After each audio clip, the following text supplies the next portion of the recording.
Hello दोस्तों, आपका स्वागत है अपने एग्जाम बूस्टर चैनल पर। बच्चों, आज मैं बात करने वाला हूं एक छोटी सी और प्यारी सी क्लास में पर्यावरण के बारे में, जो कि कहीं ना कहीं आपका आरओ या यूपी पीसीएस में ये क्वेश्चन पूछे गए हैं।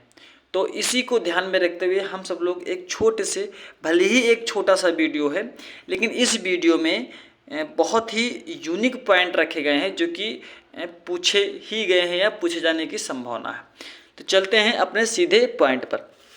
बात करते हैं कि लोटिक पारिस्थितिकी तंत्र का उदाहरण क्या है। बच्चों, बहुत पूछा जाता है लोटिक, ठीक है। लोटिक और एक होता है लैटिक, ठीक बच्चा। क्या होता है? एक लोटिक होता है और एक लैटिक होता है, ठीक है बच्चा। तो एक आपका लोटिक पारिस्थितिकी तंत्र का उदाहरण होता है, वो आपका नदी होता है, ठीक है। आपको बता दें कि यहाँ पे एक बच्चा दो क्वेश्चन होते हैं। एक आपका होता है लोटिक, क्या होता है? लोटिक बच्चा एक होता है, और एक बच्चा आपका होता है लैटिक, ठीक है, लैटिक, ठीक। तो लोटिक बच्चा उसे कहते हैं जो यानी क्या, बहते हुए पानी को लोटिक कहते हैं, ठीक है बच्चा। इसमें क्या होता है कि लोटिक उस कहते हैं, स्थान को कहते हैं जिस जहाँ पर क्या होता है, पानी बहते हुए चलते हैं। जैसे नदी में क्या होता है, पानी बहता रहता है। और लैटिक बच्चा उसे कहते हैं जहाँ पर क्या हो, ठहरे हुए पानी को आपका लैटिक कहते हैं। जैसे कि बच्चा आपका तालाब, ठीक। तो यहाँ पर हम जो समझाने की कोशिश की है, तो आप समझ गए होंगे कि लोटिक नदी को कहते हैं, यानी जहाँ पर जो है पानी क्या हमेशा बहता रहता है। और लैटिक जो होता है वो वहाँ पे ठहरे हुए पानी को कहते हैं, जैसे कि तालाब, ठीक बच्चा। तो ट्रैफिक की स्थापना कब हुई थी बच्चा? ये क्वेश्चन बहुत ही इंपॉर्टेंट है कि ट्रैफिक की स्थापना कब हुई, और इस ट्रैफिक को कौन सा गठबंधन किसके अनुसार मिला? तो ट्रैफिक की स्थापना बच्चा आपका बता दें 1976 में हुई, ठीक है। किसके हुई? 1976 में। और इसका गठबंधन जो है डब्ल्यू और WF और IUCN के द्वारा जो है आपका गठबंधन हुआ, ठीक। सर्वप्रथम बायोडाइवर्सिटी शब्द का प्रयोग किया था, तो किसने किया था? तो वाल्टर जी रोसेन ने। किसने किया था? तो वाल्टर जी रोसेन ने, ठीक है। बिहार का प्रथम रामसर क्षेत्र कहाँ पर स्थित है? तो वो आपका बच्चा बेगूसराय में स्थित है। कहाँ पर स्थित है आपका बच्चा? तो वो आपका बेगूसराय में, ठीक है। साइलेंट वैली बहुत पूछा था बच्चा, साइलेंट वैली और फूलों की घाटी। तो साइलेंट वैली की परियोजना किस स्टेट में है? तो वो बच्चा आपका केरल में है। वही अगर फूलों घाटी पूछा जाए तो आपका ये उत्तराखंड में। कहाँ पर है? उत्तराखंड में है। रेड डाटा बुक अथवा रेड लिस्ट से संबंधित है, तो IUCN से। बच्चा आपको रेड डाटा बुक या रेड लिस्ट बता दें आपको। रेड लिस्ट या 3 या 4 प्रकार की होती हैं। इसमें क्या होते हैं कि जो विलुप्त हैं, विलुप्त होते हैं उनको रखा था, या विलुप्त होने के कगार पे हैं, और या विलुप्त हो गए हैं, ठीक है। तो ये जो है लिस्ट के अंतर्गत आता है। और रेड डाटा बुक क्या आपको बता दें, रेड डाटा बुक ऐसी बुक होती है जिसमें जो है विलुप्त संकट प्रजातियाँ के बारे में जो है इसमें क्या ऐड किया था, ठीक है। जैव विविधता अधिनियम पारित किया गया है किसके किसके द्वारा? आप ध्यान कर लीजिए। जैव विविधता नियम अगर दिवस से बात बच्चा पूछे तो 22 सितंबर को है आपका जैव विविधता दिवस मनाया जाता है। बच्चा आपको बता दें कि जैव विविधता जो दिवस होता है, तो उसमें क्या होता है बच्चा, 3 उसमें बता होता है। आपको बता दें कि छोटी सी एक लाइन है, जैसे कि एक होता है अल्फा, क्या होता है बेटा? एक बच्चा होता है अल्फा आपका, एक होता है बीटा, ठीक है, एक होता है बच्चा गामा होता है, ठीक है। तो बच्चा एल्फा का काम क्या होता है?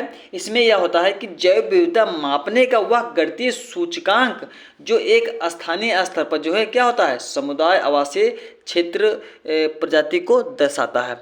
ये किसका काम है? ये बच्चा आपका एल्फा का काम है। किसका काम बच्चा? एल्फा का। अच्छा, बीटा का काम क्या है? जैव विविधता मापने का वह गणितीय सूचकांक जो स्थानीय एवं क्षेत्रीय विविधता के अनुपात का जो है मापन होता है, वो बच्चा आपका बीटा का काम है। और बच्चा जो आपको बता दें कि जो एल्फा का काम होता है, सॉरी गामा काम होता है, तो वो क्या होता है कि सूचकांक जो किसी भूदृश्य की, ठीक है, संपूर्ण विविधता को दर्शाता है। जो सूचकांक, वह सूचकांक होता है जो किसी क्या होता है, भूदृश्य को जो है उसकी क्या करता है, संपूर्ण विविधता को दर्शाता है। तो यहाँ पे बच्चा आपको बता दें जो क्वेश्चन बनने वाले थे अजय विविधता से, तो ये पॉइंट इतने खतरनाक हैं कि जो है बहुत ही मतलब खतरनाक है, बहुत छुपारुस्तम पॉइंट है कि इसमें अल्फा और बीटा और गामा, ठीक है, इससे क्या होता है, ठीक है। अब बता दे बच्चा, एक केमिस्ट्री का क्वेश्चन यहाँ से यहीं से उठता है कि सबसे ज़्यादा भेदन क्षमता किस उसकी होती है, तो आपको बता दें गामा की सबसे ज़्यादा भेदन क्षमता होती है, ठीक। रामसर सम्मेलन संरक्षण से संबंधित है तो अन्नम भूमि से। अगर बच्चा कहीं पर लिखा आ जाए कि रामसर किससे संबंधित है तो नम्य भूमि से। किससे? नमी भूमि से। भारतीय राष्ट्रीय जैव विविधता प्राधिकरण स्थापित कब किया गया तो 2003 में। कहाँ पर बच्चा? 2003 में। कहाँ पर? आपका चेन्नई में। कहाँ पर? चेन्नई में और तमिलनाडु में, ठीक है, चेन्नई के तमिलनाडु में। टुमारोज बायोडाइवर्सिटी पुस्तक के लेखिका क्या है, तो आपको बता दें बेटा, आपका यहाँ पे ये कमेंट बॉक्स में कमेंट कर देगा कि इसके लेखक कौन है, लेकिन बता देता हूँ, वंदना शिवा, ठीक है, ये इसके क्या है? लेखक है। क्योटो प्रोटोकॉल संबंधित है तो जलवायु परिवर्तन से, ठीक है।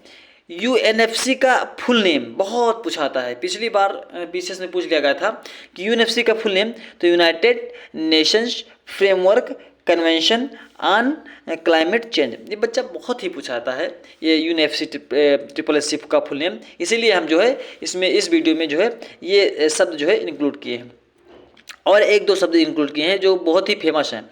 ग्रीन हाउस गैस की संकल्पना की थी, किसने की थी? जोसेफ फोरियर ने। हरित गृह गैस है तो आपको बता दें मेथेन है, आपका नाइट्रस ऑक्साइड है, सीएफसी क्लोरोफ्लोरोकार्बन है और कार्बन डाइऑक्साइड है। ये कौन है? ये आपके हरित गृह गैस है, ठीक है। अच्छा बच्चा, एक क्वेश्चन है कि जो हमारा इसमें ताजमहल है तो वो पीला क्यों पड़ जाता है, तो वो जो है पीला किसके कारण होता है, तो वो आपका सल्फर के कारण जो है पीला होता जाता है, ठीक है। अगर बता दें मेथेन के बारे में बच्चा क्या बात करेंगे, तो मेथेन को मार्स गैस भी कहते हैं। क्या कहते हैं? आपका मार्स गैस भी कहते हैं।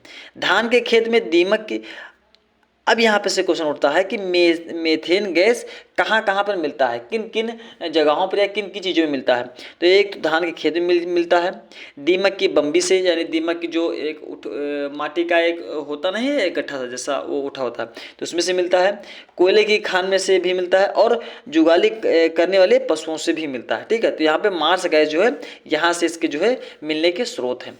मार्स गैस, मेथेन को मार्स गैस भी कहते हैं। कार्बन क्रेडिट का दृष्टिकोण शुरू हुआ तो क्योटो प्रोटोकॉल से, ठीक। किससे? क्योटो प्रोटोकॉल से। क्योटो प्रोटोकॉल के तहत पर्यावरण में कार्बन उत्सर्जन को कम करने के लिए लागू की गई, क्या की गई, तो कार्बन क्रेडिट प्रणाली, ठीक है। उसको उत्सर्जन को कम करने के लिए कार्बन क्रेडिट जो है प्रणाली जो है लागू की गई। ओजोन क्षेत्र के लिए उत्तरदायी है तो वो आपका सीएफसी है, और ओजोन परत संरक्षण दिवस जो है वो आपका 16 सितंबर है। कब है? जो ओजोन परत संरक्षण दिवस मनाता है तो वो 16 सितंबर को मनाता है।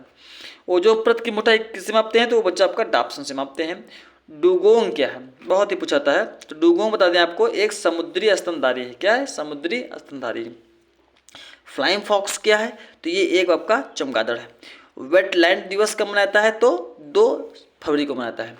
बच्चों, अगर आपको ये वीडियो अच्छी लगे तो प्लीज़ लाइक, सब्सक्राइब और कमेंट करिएगा कि ये वीडियो आपको कैसी लगी। अगर इसी तरह के वीडियो आपको चाहिएगा तो प्लीज़ इस चैनल पे बने रहिएगा। धन्यवाद।